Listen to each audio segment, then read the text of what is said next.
بسم اللہ الرحمن الرحیم الصلاۃ والسلام علیک یا رسول اللہ وعلی آلک واصحابک یا حبیب اللہ۔ 12 ربیع الاول دن بروز جمعہ، جس وقت لوگ اپنے آقا کی آمد کی خوشیاں منا رہے تھے، جس وقت لوگ اپنے معصوم بچوں کے ساتھ، چھوٹے چھوٹے بچوں کے ساتھ جلوس میں شرکت کے لیے نکلے ہوئے تھے، جشن عید میلاد النبی منا رہے تھے، اور اس وقت کسی کے وہم و گمان میں بھی نہیں تھا کہ ایسا ہوگا۔ اس وقت جلوس کے اندر دھماکہ ہوتا ہے جس میں 50 کے قریب لوگ شہید ہوئے۔ ایک دھماکہ بلوچستان مستونگ کے اندر ہوتا ہے، دوسرا دھماکہ کوئٹہ کے اندر مسجد میں ہوتا ہے۔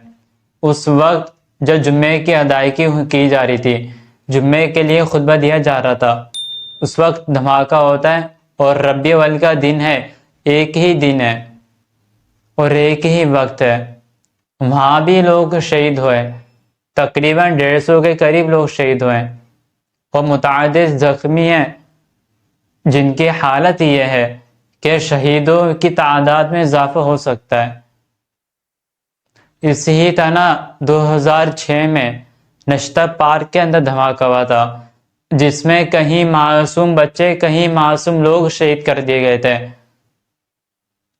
اگر ان ظالموں کو سزا دی جاتی تو آج 2023 کے اندر ایک ہی دن میں یہ 2 دھماکے نہیں ہوتے، نہ اتنے لوگ شہید ہوتے۔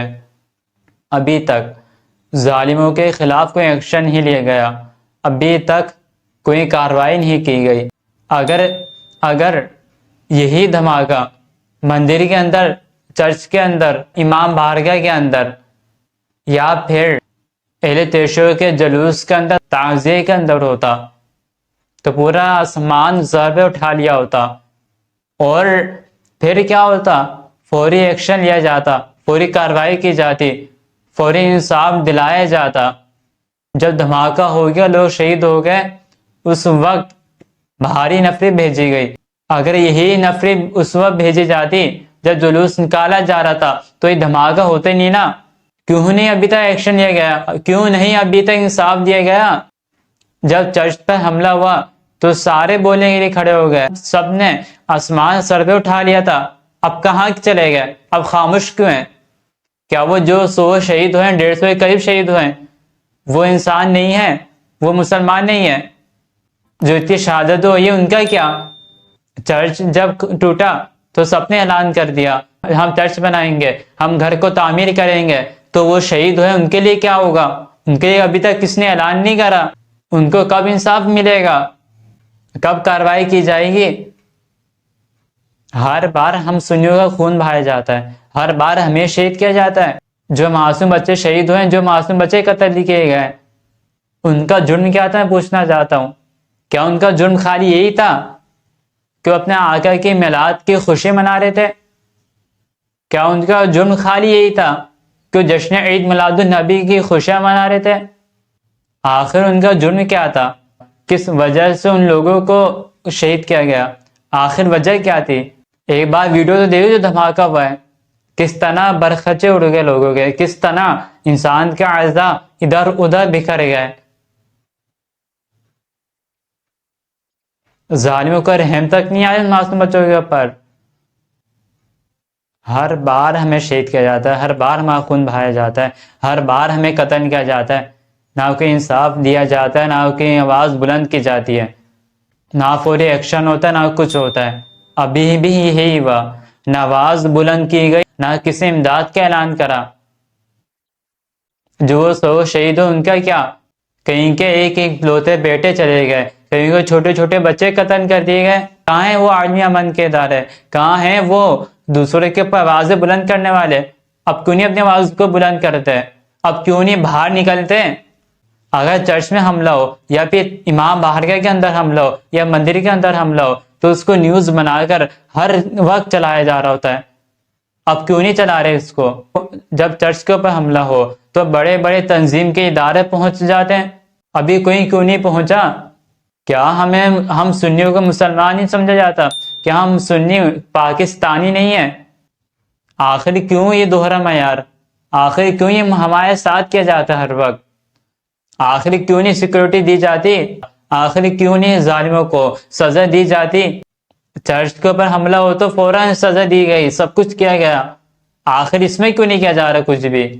پوچھنا چاہتا ہوں آخر وجہ کیا ہے؟ ہمارے ساتھ کیوں ناانصافی کی جاتی ہے؟ نہ سیکورٹی دی جاتی ہے، نہ صفائی کی جاتی ہے، نہ روڈوں پہ موبائلوں کو بھیجا جاتا ہے، نہ جلوس میں، نہ کہیں، حالانکہ اکثریت جو ہے وہ سنیوں کی ہے۔ ان لوگوں کے ساتھ ناانصافی کیوں؟ 100 کے قریب، اب تو 100 سے بھی زیادہ ہو چکے ہیں شہید۔ کسی کے ہاتھ پاؤں ٹوٹ گئے، کسی کے برکھچے اڑ گئے، کسی کا اعضاء ادھر ادھر بکھر گئے، کسی کی جانیں چلی گئی، کسی کے اعضاء ضائع ہو گئے۔ ان کا خمیازہ کون بھرے گا؟ ان کی امداد کون کرے گا؟ ابھی تقریباً 24 گھنٹے سے زیادہ گزر چکے ہیں مگر کوئی امداد کا اعلان نہیں کیا گیا، ابھی تک کوئی سزا کا اعلان نہیں کیا گیا، ابھی تک ظالموں کو نہیں پکڑا گیا۔ آخر کیوں؟ اگر اپنے آقا کی میلاد کی خوشیاں منانا جرم ہے تو رب تعالیٰ کی قسم یہ جرم ہم 1000 بار کریں گے۔ اگر حضور کی آمد پر خوش ہونا جرم ہے تو مرتے دم تک اور خون کے آخری قطرے تک ہم یہ جرم کریں گے۔ اور جنہوں نے دھماکہ کریں وہ لوگ کیا سمجھ رہے تھے کہ ہم لوگ جشن عید میلاد النبی منانا رک جائیں گے؟ اپنے آقا کی آمد کی خوشیاں منانا رک جائیں گے؟ کیا ہم لوگ کمزور ہو جائیں گے؟ کیا ہم لوگ پست ہو جائیں گے؟ ہم لوگ جھک جائیں گے؟ کیا اگلی بار ہم جلوس نہیں نکالیں گے؟ جنہوں نے دھماکہ کرے وہ بھی کان کھول کے سن لیں۔ دم میں جب تک دم ہے ذکر ان کا سنتے سناتے جائیں گے، خون کے آخری قطرے کا اپنا آقا کا ذکر سنیں گے اور ذکر سناتے جائیں گے۔ جب تک ہماری جانیں باقی ہیں، ہمارے جسم میں خون کا ایک ایک قطرہ باقی ہے، تب تک ہم جشن عید میلاد النبی مناتے جائیں گے، جلوس نکالتے جائیں گے، چاہے تمہیں جتنے دھماکے کرنے دھماکے کرو، اگلی بار اس سے زیادہ تعداد کے اندر لوگ نہیں کریں گے۔ تم لوگ کیا سمجھتے ہو ہم لوگ جھک جائیں گے؟ ہم لوگ جھکنے والے نہیں ہیں، دبنے والے نہیں ہیں۔ میں ہوں سنی، جمیل قادری مرنے کے بعد کہ میرا لاشا بھی کہے گا الصلاۃ والسلام، مرنے کے بعد ہمارے لاشے تک یہ کہیں گے الصلاۃ والسلام علیک رسول اللہ۔ انشاءاللہ مرتے دم تک ہم مرحبا یا مصطفیٰ کی صدائیں بلند کرتے رہیں گے، مرتے دم تک ہم اپنے آقا کی آمد کی خوشیاں مناتے رہیں گے، مرتے دم تک ہم لوگ مرحبا یا مصطفیٰ، مرحبا یا مصطفیٰ کے نعرے لگاتے رہیں گے۔ جتنے دھماکے کرنے تم لوگ دھماکے کرو، جتنے شہید کرنے شہید کرو، اپنے آقا کی آمد کی خوشیاں منانا مرتے دم تک ہم لوگ نہیں چھوڑیں گے۔ اس بات کو کان کھول کے سن لیا جائے۔ جتنے سنی شہید ہوئے اس سے زیادہ تعداد میں سنی باہر نکلیں گے۔ میلاد تو منانا ہرگز نہیں چھوڑ سکتے، میلاد منانا تو ہماری نس نس میں شامل ہے، ہمارے خون خون میں شامل ہے، ہمارے بچے بچے میں شامل ہے، اور ہمارا بچہ جوان ہونے تک اپنے آقا کا میلاد مناتا رہے گا۔